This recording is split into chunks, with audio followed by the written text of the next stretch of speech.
is the word answers to Unit 8 test question 1. In the question you are given three forces, F1, F2, F3.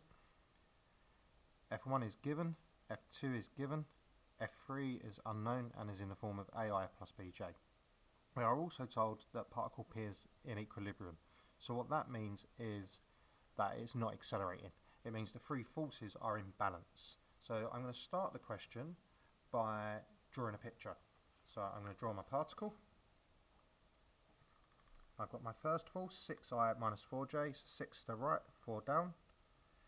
6i minus 4j. I've got my second force, which is minus 2 plus 9, so minus 2 plus 9 will be up there somewhere.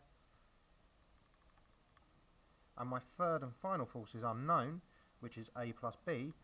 I'm just going to assume that a and b are positive and put it up here, so ai plus bj.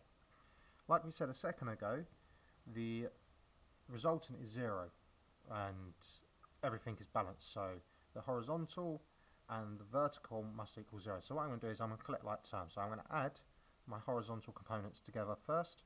So I get 4 plus a, I, and then I'm going to add my vertical components. So all I'm doing is collecting like terms. So plus 5 plus bj. And that is my resultant. But I also know the resultant is equal to 0. So from that I can get that a equals minus 4 and I can get b equals minus 5. So that's nice and straightforward. In the second part of the question, force 2 is now removed. They then want me to find the resultant from force 1 and force 3, find the magnitude of that force and the angle it makes with I. So force 2 is removed, so this one disappears. So these two forces are going to cause a resultant. This is drawing it correctly because I know that it's minus 4 minus 5. So I'm going to start the question again, this time using the correct drawing. So force 1 is still here, 6 minus 4. And I'm just drawing these roughly like coordinates. And then this force that we found, minus 4 minus 5, minus 4i minus 5j. And we can kind of get a feeling that it's going to have a resultant that's doing something like this.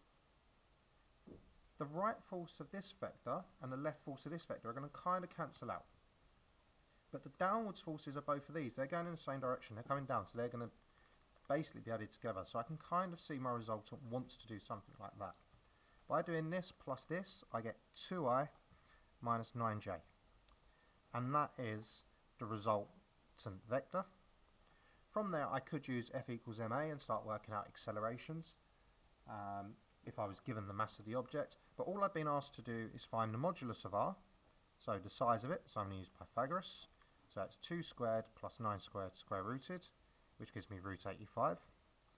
The second thing I'm asked to do is find the angle that this makes with the horizontal. So if I draw my horizontal and vertical axes in, they're asking you for this angle here. So what I'm going to do is I'm going to use this triangle and take advantage of the fact that it's in the form of I and j, because I now know that the horizontal component is 2 and the vertical component is 9. So using trigonometry from GCSE, tan theta equals 9 over 2, tan inverse